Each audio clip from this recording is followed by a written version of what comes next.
Purnamada Purnamidam Purnat Purnamudachyate Purnasya Purnamadaya Purnamevavashishyate. Om Shanti Shanti Shanti.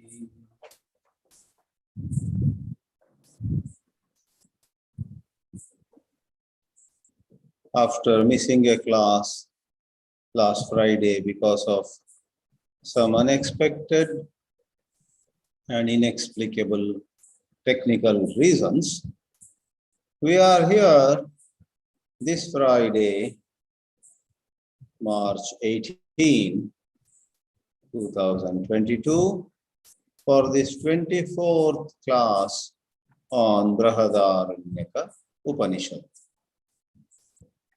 In this class, we are going to take a look at a certain interesting dimension of the teacher-student relationship that Yājnavalkya and King Janaka had between them. The mantra we have chosen for this particular session by itself does not point out the supreme truth, does not point out the paramartha, the highest reality. And yet, we regard it as a very important paragraph of conversation, for if we truly appreciate the spirit of a little conversation that is contained in the selected mantra, we will find that our own life requires a reassessment. We have to re-evaluate what we have been doing and what we intend to do. It is said that when Swami Vivekananda was going to the United States on a ship in those good old days, in 1893, he met a young man who was also on the ship, and the young man looked at this young monk, and they got down to a conversation. The young man was very enthusiastic. Vivekananda liked that young fellow.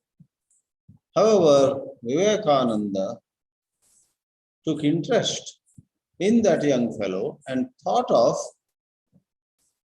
giving to the young fellow, a bit of a broader vision or more far-sighted vision of human life. Vivekananda asked him, "What are you planning to do in life?" And the young man enthusiastically says, "I already have a job. I'm trying to get a better job and earn more money than what I am earning now." And Vivekananda, while appreciating his reply, patiently asked him, "All right, that is fine, but when you make a lot of money, what next?" So there is a fascinating conversation where Vivekananda goes on prodding that young man and asks the question repeatedly, "What next? What next?" "I will marry a very suitable bride. I will have children. I will send them to the best schools. They will also be well placed. Then I will have risen to even higher social status," etc., etc. The young man goes on saying, but lovingly and with a good intention. When Swami Vivekananda makes him explore more, visualize more of life, the young man, surely of certain purity of heart, does stop and does agree with the traveling monk that all these things of the world do not stay with us forever. Old age, disease, and many other unexpected scenarios would emerge. I don't know what next I would do. I could see up to some distance, not far, not further, not farther either. Says the man. Friends, what we are going to see in this selected mantra is very much in that spirit.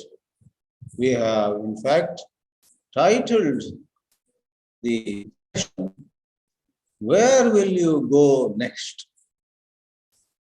So how history repeats, bad history also repeats, and good history also repeats. From time immemorial, man has killed man, man has victimized man, humanity has tortured humanity itself, and that also is repeating in different parts of the world. But please remember, do not look at only the dark side of the world. From time immemorial, good people have been doing good. Saints have been helping people get out of their worldliness and move towards God. Therefore, several thousands of years ago, we had Yājnavalkya prompting Janaka to look beyond the usual goals, the usual affair of being good. Be good and do good. Generally, this be good, do good philosophy gives us a certain complacence, gives us a sense of, I am okay.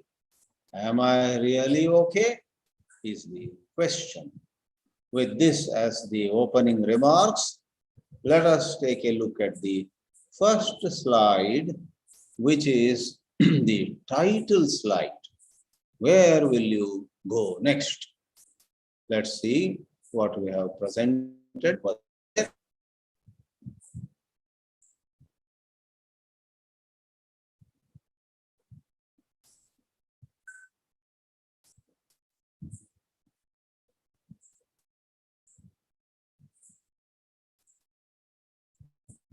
So, this is from, as is written below, chapter 4 and second section called Brahmana and the first mantra. We have in the title slide taken very selected words. Janaka had already performed many yajnas, many yagas. He had learned very many upasanas, that means forms of what we call qualified meditation, had sincerely practiced them, and he has come a long way really. So the mantra says, Etabihi Upanishadbihi. Here Upanishad doesn't mean the ultimate moksha shastra. Upanishad is maybe literally Upanishad, but the level reached by Janaka in that particular study by force of context is more within the dualistic scenario. With this study of Upanishads, study of the Vedic portions, Samahitatma asi. You are, of course, way above millions. You have made yourself much more collected, much more gathered, much more integrated. Samahitatma asi. Janaka gives, rather Yājnavalkya gives a compliment to Janaka. Evam Vrindarakaha. Vrindarakaha, Adi Shankara says, is pujya, worship worthy. Lot of people worship you, adore you. Adyaha, you are most adorable, most respected in the society. And Yājnavalkya doesn't mince words, says openly, O King Janaka, rare are the kind of kings, where are the kings who are of your kind? Adhita Veda. Though you are a king and have so much of responsibilities of looking after your kingdom, protecting it from any attacks from neighboring kings and so on, amidst all that, you have found time to do satsang, adhita Veda, ukta Upanishadkaha. You got very many teachers to come and teach you Upanishads. But now, I wish to check, I wish to double examine what is your understanding. You must tell, let me hear from your own mouth. Itaha vimuchyamanaha. One day this body has to drop. Nobody stays forever. When the body dies, you, the Jivatma, proceeds. Itaha vimuchyamanaha. That is, dehat vimuchyamanaha. Kva gamishyasi. Where do you think you will go? What a question. And this question itself has so much for us to ponder. Therefore, where will you go next is something that we have to ask ourselves and go about it a bit seriously. Generally, we have a tendency to just follow what is the latest fashion in the surroundings. Everybody is going from a smaller house to bigger house. Everybody is going for certain vacations, certain destinations. Everybody is maybe buying this, buying that. I don't have to give a list. Always at any point of time in the life of you and me, if we look around, there are things people are doing and we also just follow them. And we forget that we had studied, we had heard about certain higher goal in life. That higher goal is lost. People just enjoy, they bask in reflected glory. Grahasthas join some classes and think that by just joining the classes, by being present in Upanishad classes week after week, that our life is now meaningful. That being regular in the classes is not everything. And even sadhus, sannyasis, and the so-called spiritual teachers may also very easily get distracted to settle in some kind of repetitive lifestyle, where there is respectability, where people say you are a pious person, you are a saint. People may show respect, reverence even to the sadhus. So what Yājnavalkya has said here has tremendous implication. The human mind has a tendency to become mechanical and settle for some accomplishment while there is much more to go. Sri Ramakrishna's wonderful story of a yogi telling a woodcutter, go 5 miles deeper into the forest, the yogi says, and see what is available. Going by the words of the yogi, the woodcutter goes 5 miles deeper into a certain forest with the intention of cutting wood there, and he finds much more valuable teak wood. Then going another 5 miles deeper, he finds sandalwood, again nudged by the yogi. And again for the third or the fourth time, pressed or prompted, motivated by the yogi, he goes yet another 5 miles into the woods and finds pearls and diamonds, rubies, precious stones. That illustrative story coming from Sri Ramakrishna has a tremendous significance for you and me. This is not about any personal greed. Spirituality is the opposite of it. It's not about becoming someone. It's not about showing off. It's not about sending a message that I have achieved more than others. There are no others in spirituality. In fact, to compare ourselves with others is a terrible state of affairs. Therefore, now let us take the whole mantra in two parts. Before that, quickly, the English translation. The translation of the title slide boils down to this.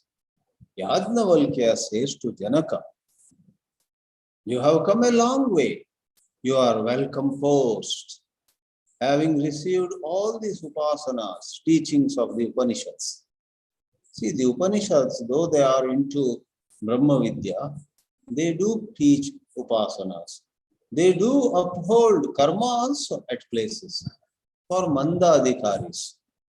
For mandadhikaris, for madhyamadhikaris, that is beginners and middle level spiritual aspirants, Upanishads do have things to offer. With reference to that, you have received all these upāsanas from Upanishads. Thus you are worthy of reverence by large numbers. I have put it in brackets, that's my addition.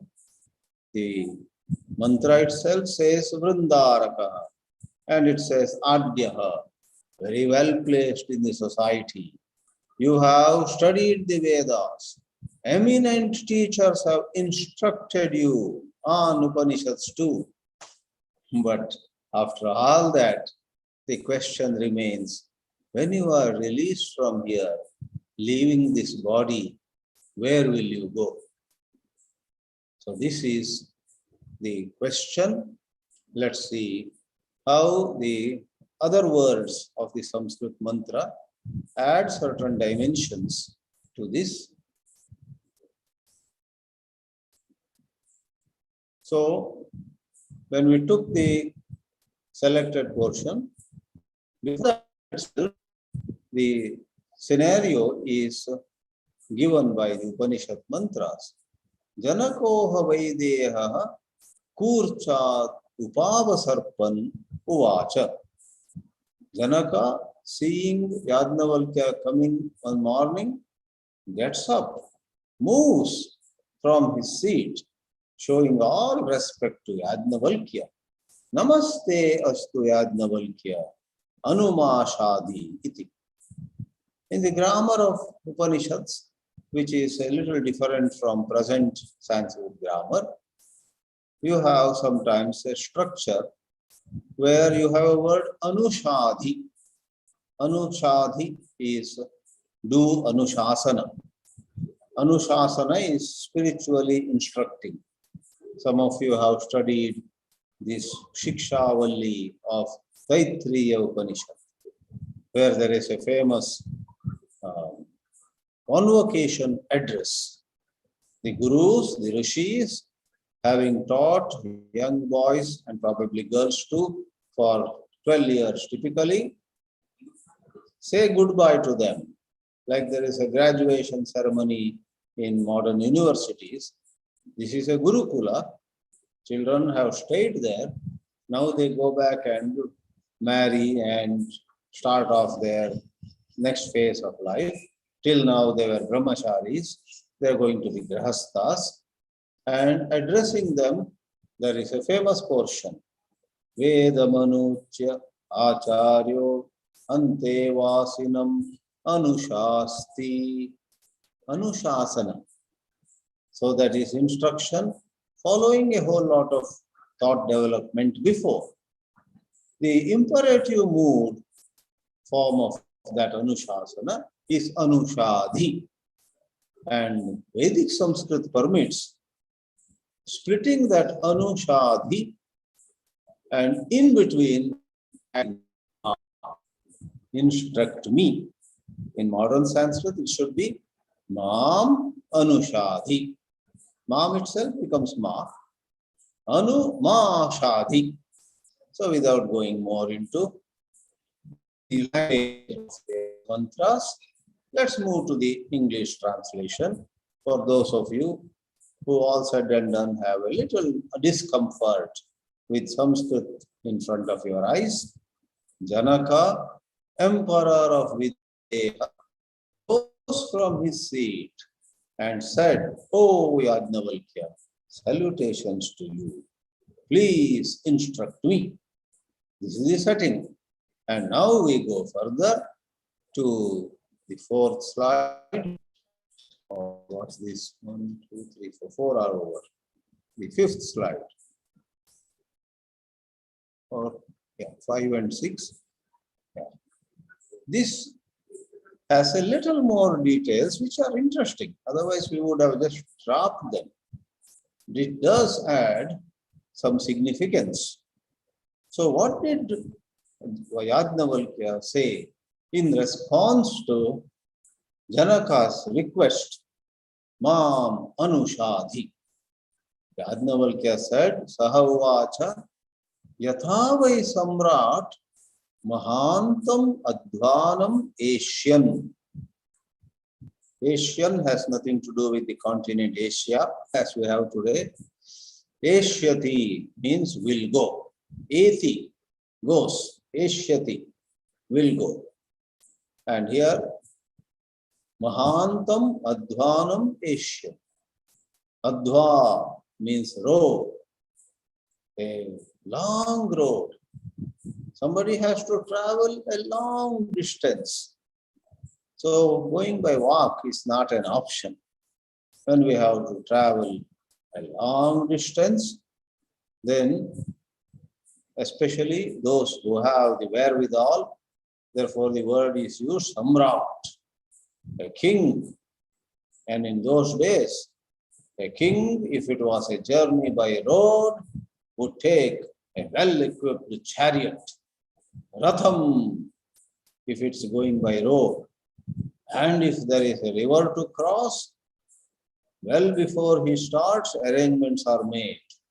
A very good boat, a large one with all proper that is kept ready. Ratham va adadita samadadita would take a chariot or would take a boat. What a beautiful pair of examples. In our spiritual journey too, again and again we must examine and become aware of our shortcomings, aware of the disorderly living which we are into. Hey, I have collected so much spiritual knowledge for the way I am conducting myself, the way I am treating people, or the way I emotionally respond when people treat me in certain ways. Doesn't speak well of my spiritual studies. It doesn't match my studies. If I've studied so much, there has to be appropriate, corresponding changes in my way of living. And we realize. And then accordingly, we take sadhanas. So chariot and boat are beautiful hints towards appropriate sadhanas. Maybe somebody among us has been only reading and talking about it. This person decides to sit quietly sometime. Do some vipassana, do some pranayama, do some mantra japa again, and so on. Somebody who has been doing a lot of rituals and adding more and more. Some people have that vasana. They go on, they chant this also, they do that also, and then they are so tired. They better cut down this vachika karma or sharirika karma, and they must increase the manasika or bauddhika. So, ratha or nauhu as appropriate. Our sadhanas should be appropriate to our condition. Samahitatma asi, this we read before. Yājnavalkya compliments Janaka. You are well, you are a cut above all, but please do not become complacent Aha, I don't have anything to do and so on. No way. Therefore, I ask you the question, Ito vimuchyamana kva gamishyasi iti. In the last slide for presentation in this session, we go for the English translation. He, Yājnavalkya, said to Janaka, O Emperor, just as a man on a long journey, Mahantamadvanam Asian, takes a chariot if going by land, or a boat if going by water, how do you visualize your journey? Studying something but living life in some other way. A split personality is what a lot of people are. Alas, there is no alignment between the stuff they have filled their head with and the way they actually conduct themselves. So better you visualize, better you double check and change the journey accordingly. You have come a long way. You are well composed. Having received all these upasanas, teachings of the Upanishads, thus you are worthy of reverence by large numbers and very well placed in the society. You have studied the Vedas. Eminent teachers have instructed you on Upanishads too. When you are released from here and are leaving the body, where will you go? So friends, what we have seen, the mantra at the beginning of the 4th chapter's 2nd Brahmana, actually is a soul-stirring question. Now you may wonder, what was the answer for this? What did first of all, Janaka say in response to Yājnavalkya's question, and then what did Yājnavalkya do? We will be seeing it in another session. We won't go into every mantra of this particular chapter or this particular Brahmana, that is 2nd Brahmana, but let me give you a in the 2nd Brahmana of the 4th Adhyaya, towards the end, with a little different flavor, the great teaching Neti Neti is given. For all karma and upasana take us to a certain height, very good, but they leave us with a sense of being somebody. I have arrived somewhere. I have come a long way. So there is a self-description. There is a thought-generated image of our own. We then cling to that image. We have images of others. And in comparison with some, the self-description, self-worth of ours may be way higher. Oh, these thousands of people are below me. But alas, there are a few maybe in comparison with whom we feel low. Therefore, there is a wonderful saying in English, those who kill by the sword also die by the sword. Those who kill by the sword also die by the sword. Comparison is like that. When you compare yourself with people who are in certain sense behind, you feel great. But you cannot change the gear, you cannot get off the wild horse or the wild tiger. Having got into that habit of comparing, you will necessarily compare yourself another day with people who are way ahead, and you will feel so bad. Therefore, life becomes a roller coaster ride. Go high and then come down. Again go high, again come down. Why all this? Is it possible for us to arrive at a certain steady peace?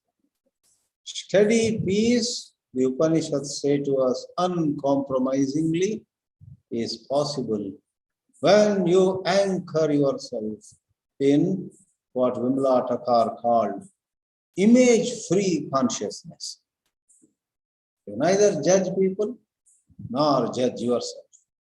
You neither think your self-worth is very high nor think your self-worth is way down. No thought about who you are. So there was an interesting scenario where an eminent disciple goes to a great teacher, knocks at his door. The great teacher from inside, says, "Who are you? Who is knocking? Who has come here?"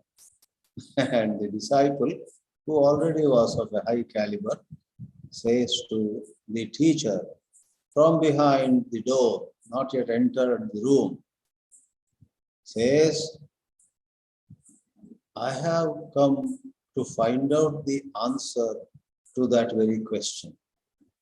The teacher said, "Who are you?" And the disciple, Uttamadhikari surely, says, "I want to know who I am." We have a humorous friend in England. In certain circle, he is connected to me.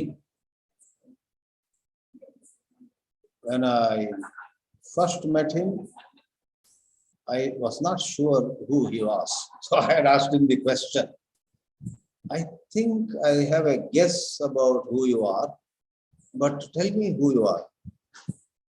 Tell me who you are." And that gentleman from England says to me, "No idea." He's a humorous person. "No idea." He made some face and I heartily laughed. And then I found that along with being humorous, along with being into many things, we could not take him easily. We could not take him for granted. This man,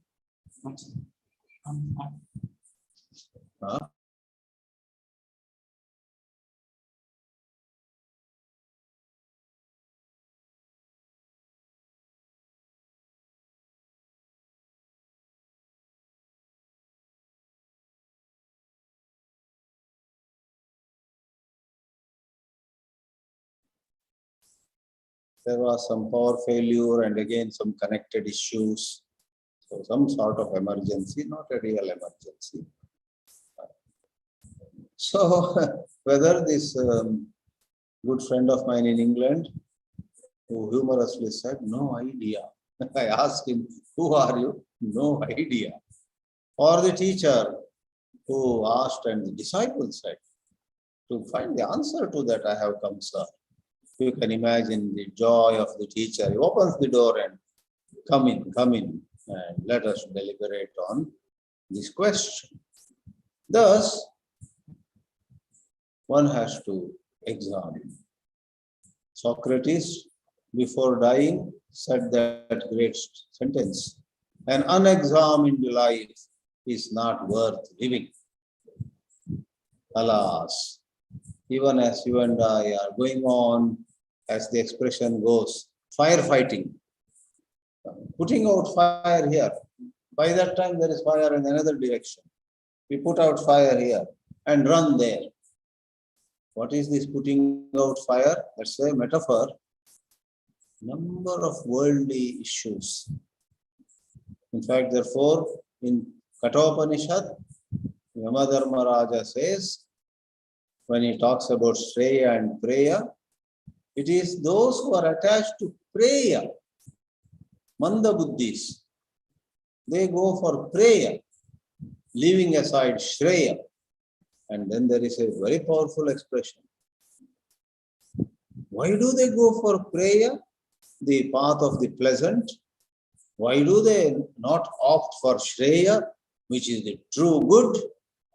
The answer given, please look up that mantra, Shreyascha Preyascha Manushya Metaha Tau Samparitya Vivinakti Dhiraha. There it is said, Preyo Mandaha Yoga Kshemad Vrinite. This Manda Buddhi embraces the pleasant because she or he is so caught with Yoga Kshema. Yoga Kshema elsewhere is a good pair of words. But in the Moksha Shastra, endlessly being concerned with repairing one's house, having a better garden, and maybe this weekend going to some nice place for a change of food, and so on and so forth. Entertainment, movies, those endless videos that come in WhatsApp, right? You and I are interested in watching them. That is Manda Buddhi. One has to have the fire of Vairagya. On another day we will be seeing Brihadāranyaka Upanishad has a powerful statement. The day they get Vairagya, they walk away. Bhikshacharyam charanti. Out of that Vairagya. Therefore, in this session, we have only deliberated on the need for deeper examination, not to become very serious, not to, not smiling at anybody, etc. That's a misinterpretation. When you are serious, in the right sense of the word, you will not pull a long face, you will not stop smiling at people, you will be quite civil, you will be quite normal, but the wisdom operating in you will make you save a lot of energy. Where will you go is a powerful question that can make us live differently. A wholly different way of living, as someone termed it. A wholly different way of living, which the prosperous people, even the Nobel Prize winners, Oscar winners, Olympic gold winners, professors at Harvard or MIT or Oxford or Cambridge or JNU or all those celebrated universities of our own country, they might have published papers, they might have presented papers in international conferences. But sorry to say, generally, most of them would not have taken this question, where do I go next, very seriously. They get caught, they get stuck in all this business of intellectual gymnastics, whereby they do get some sort of social respect and so on. One in a million pursues the higher question, and typically lets go of hunting worldly name and fame. So ponder this question, where do we go next? And it is the best if right answers come from within yourself. Om Namah Paramarashibhyaha. Namah Paramarashibhyaha.